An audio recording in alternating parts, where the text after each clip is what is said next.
Seated on the dais with me, President of AIMA, Srinivas Dempoji, Senior Vice President Nikhil Soni ji, Vice President Sunita Reddy ji, the lady who's always had a guiding hand with AIMA for the last 20 years, our Director General Rekha Sethi ji, all the distinguished awardees today, the readers of multiple citations, and most importantly, ladies and gentlemen. What a wonderful portrayal of our nation's capability. For me as an Indian, a sobering moment, but also a moment of tremendous pride. Tremendous pride because we see in India today that capability of multiplexing, that capability of straddling multiple domains with ease, with simplicity. And in today's award ceremony, an organization that I always feel privileged to be in the midst of, we have seen that vibrancy. The vibrancy between the old and the new. The vibrancy between ingenuity and entrepreneurship. The vibrancy between brick and mortar and technology. And that vibrancy, that capability, is the essence of the story of New India. It is this story of New India that we celebrate tonight. It is this story of New India that has seen, as Kumar Birla ji said, epochal changes, massive structural shifts. And those massive structural shifts, combined with sustained, strategic, and relentless efforts to create an ecosystem of partnership. A very different style of management. Because the idiom today, the hypothesis today, the philosophy today, is in all of India's success, in all of your success, lies all of India's success. And therefore, today, India has embarked on a tryst with a new destiny. A new destiny as she embarks on her journey from her Amrit Kal, as we celebrate 75 years of our independence. A journey foretold in the last 75 years. To a new journey, एक नई सफर, एक नई शुरुआत, एक नई सफर, एक नई चुनौती, एक नई अवसर की. Her journey from her Amrit Kal to her Shatabdi Kal. And it is in that journey that the contribution of leaders that we have awarded today, of contribution of sons and daughters of India, that have built India to where she is today, and that will continue to build her in the next 25 years to achieve her rightful place in the Comity of Nations. I must congratulate all the awardees tonight. And in that vein, the diversity that we have seen, I must also congratulate and thank the jury. Sanjeev Goenka ji is not present here today amongst us, but I must thank him for his painstaking effort and all his members. The selection has really been a dynamic one. And if we look at the breadth and depth of the awardees today, Kumar Mangaram Birla ji, who leads a massive Indian multinational,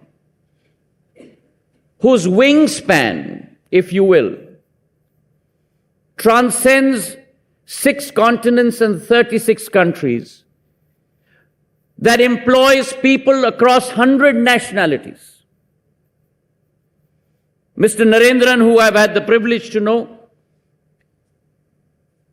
who today is especially must be complimented and blessed in many ways, because he tonight has received the award in the name of none other than the architect of India's industrial empire, Mr. J.R.D. Tata. On the other hand, we have Venu Srinivasanji, who, suffice to say, has not only built and architected the automotive system in India, but is a leader in the global automotive world emanating from India. Mr. Sanjeev Bajaj, whose family has contributed in many ways to the resurgent India that we see today,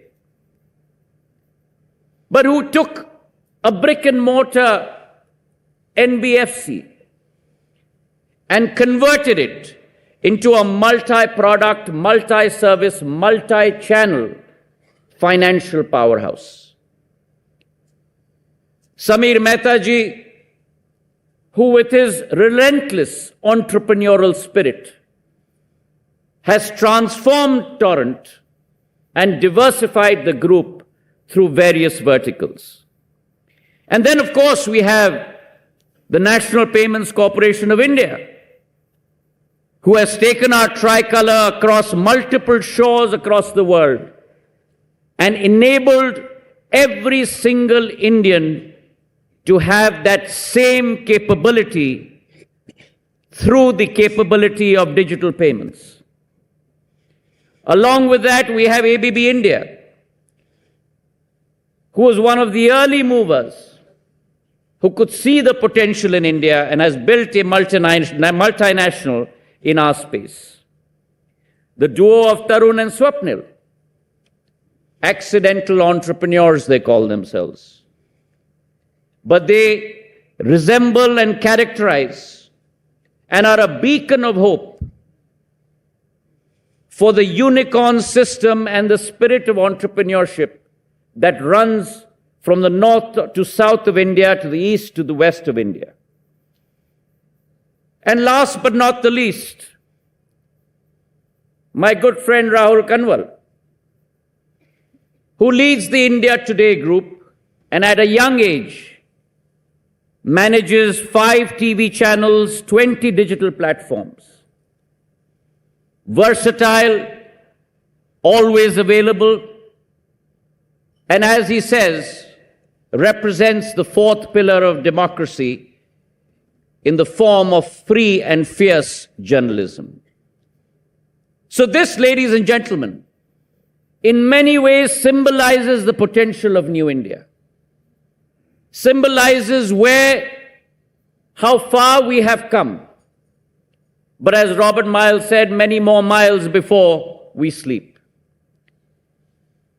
The New India that we talk about has been predicated and founded in many ways, as the Prime Minister said in his remarks, and I quote, "Infrastructure development is the driving force of the country's economy, and India will achieve the target of becoming a developed nation by 2047 by following this very path.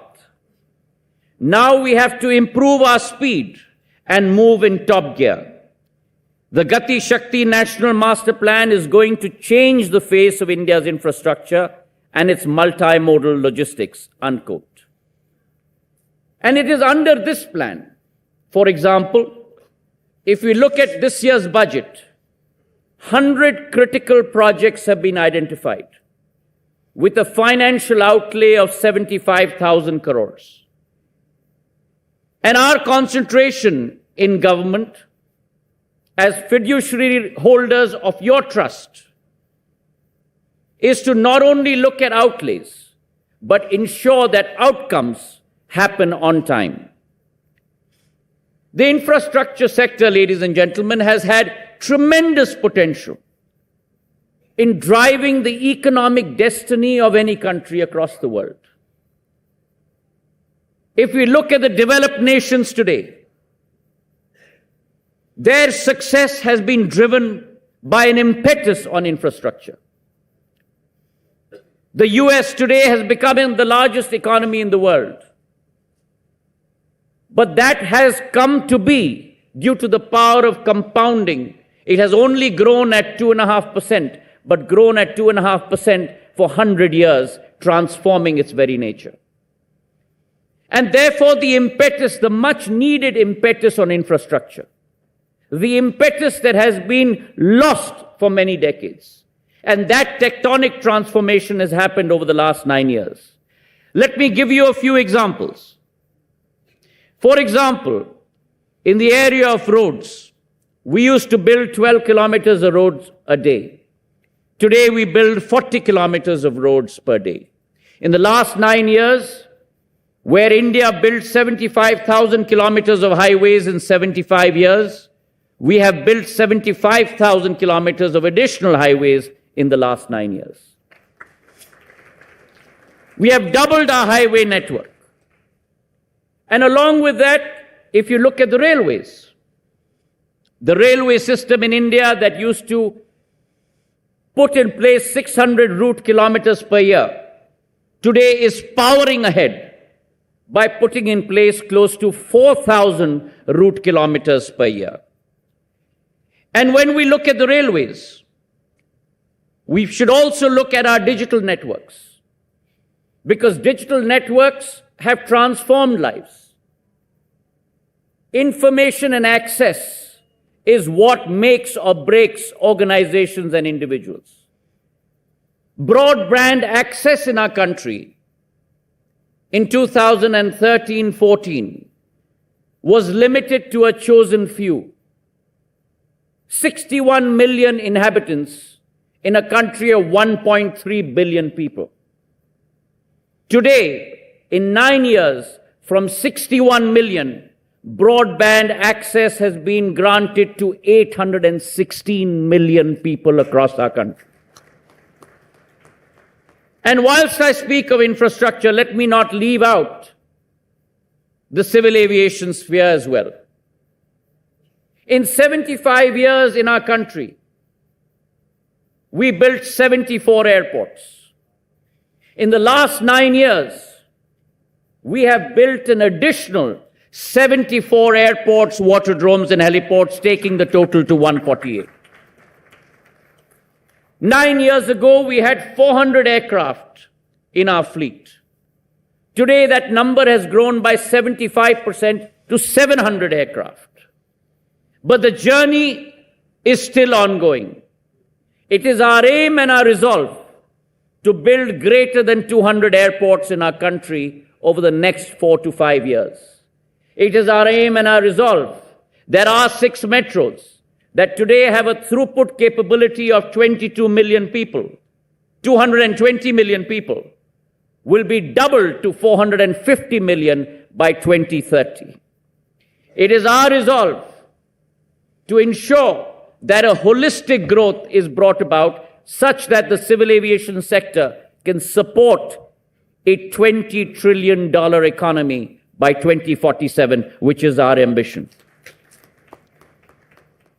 And this story, ladies and gentlemen, goes on and on. If you look at the power sector, 210 gigs in 13-14, 420 gigs today. If you look at the financial sector, which is the basis and the fundamental for growth across many vertical industries, across entrepreneurism that we see before us today. Capital earlier was a stranglehold. पूंजी पहले एक हथकड़ी होती थी. It used to be handcuffs that would hold the entrepreneurial spirit back of India. Today, capital has become fungible. Balance sheets have become healthier. Banks have become adept. And along with that, the concept of the 4 Rs, recognition, resolution, recapitalization, and reform, have become the dogma of the banking sector. A healthier banking system, a more resolute banking system, and which has resulted in our gross NPAs, जो एक कलंक का टीका होता था भारत के ऊपर. It used to be a black spot. Those gross NPAs from the year 2020 to 2022, just these 2 years, has gone down from 8.2% to a level below 5% today. And therefore, India is emerging today as not only as a regional leader, but India is emerging as a global leader. Under the Prime Minister's leadership, we in India, like the rest of the world, went through a very dark period in COVID. But what was the nature of our Prime Minister's resolve? कुछ देश ऐसे थे जो इसे चुनौती के रूप में देखते थे. Walls were rising up. Countries and leaders were looking inward, and understandably so. Because what we were dealing with is not financial risk. What we were dealing with is not business risk. What we were dealing with was a risk to humanity. But our Prime Minister looked at the prism in a different light. चुनौती को अवसर में बदलने का संकल्प लेकर, turning challenges into opportunities. That is the resolve over the period of COVID, a period when India for the first time invented and manufactured 2 vaccines, guaranteed and gave 220 billion doses across the length and breadth of this country.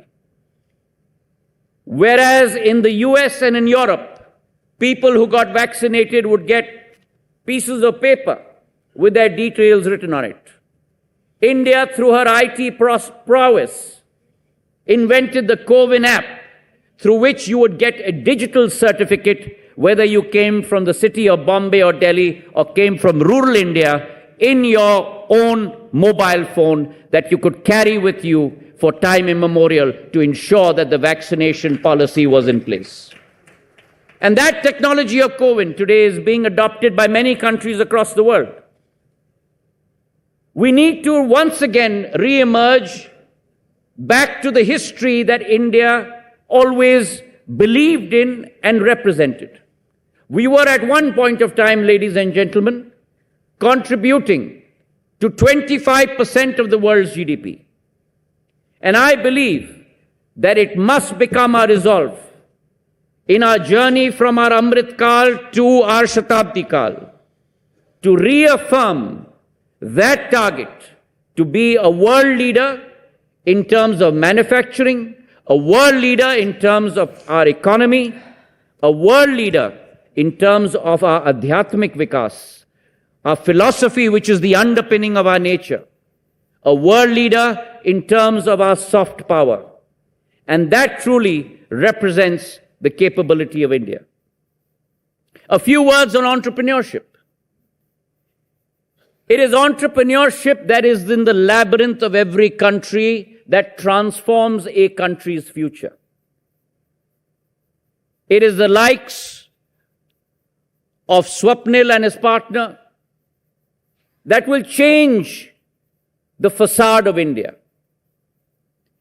And it has been the resolve of government to remove all barricades, simplify processes, create ease of doing business, to make sure that entrepreneurism in our country flourishes. And we see the results. In 2013-14, India had 416 startups. Today, at last count, we have greater than 85,000 startups in our country. In 2011-12, we had a single unicorn. Today, we have greater than 115 unicorns in our country. And the average growth of our unicorns is a much faster pace than the unicorns in Silicon Valley, the unicorns in Europe. And I must bow and salute the entrepreneurial capability of our country, because that is the capability and power that will power India to her future in the days to come. But along with our strengths, along with our capabilities, we also have challenges to face. The world has become an extremely tense place. We are seeing challenges, global challenges that have never been confronted before. Europe and the US are confronted with a war. But between these challenges also lies an opportunity for India to rise. And whether it was COVID, whether it is this war, India has shone as a beacon, as a leader, in terms of bringing about a stable environment across the world. Whether in the area of finance, whether in the area of the economy. And it is along with this thesis that if you track India's progress over the last 9 years, in 13-14, we were the 11th largest economy in the world. 9 years later, in 22-23, we are the 5th largest economy in the world. And who have we displaced? We have displaced that country that one day had the dream of ruling over our motherland. We have displaced the United Kingdom and relegated them to 6th place, and India has gained her rightful place in the Comity of Nations. But the journey, as I said before, does not end here. It is our resolve that by 2030, we need to move on, we need to move forward, we need to move with alacrity, we need to move with resolve, we need to move with determination. And by the year 2030, we are confident that India will become the 3rd largest economy in the world, displacing Japan and Germany to gain that rightful place. So the opportunity, ladies and gentlemen, is amongst us today. And it is all of you that will contribute towards turning that vision into a reality. It is when we, as stakeholders, government as a participant along with you, government as a partner along with you, works together to define India's success, that is when success is achieved. Kumar Mangalam Birla ji talked about the tenets of leadership that he has learnt. The most important tenet of leadership, ladies and gentlemen, I believe, apart from having vision, apart from having courage, apart from having optimism, those are very important and necessary ingredients. But I believe 2 very important tenets of leadership. The first is teamwork. You are never the leader. You are only the first among equals. And it is with that thought that when you lead an organization, you must never sit on rectangular tables. You must never sit on square tables. You must always sit on round tables. With that idea of partnership, with teamwork, comes success, the ability to listen. And the second most important tenet, I believe, which is something that I've imbibed from my father, is empathy. A quality that cannot be spoken about, a quality that must be felt, a quality that must radiate. And therefore, for me, a simple rule that I try and live by is that marriages are always optional, but funerals are always mandatory. You must always be there for your team in times of need. When there's happiness abounding, people will notice you and not notice you. But it's in times of need that you stand shoulder to shoulder, that you build your team.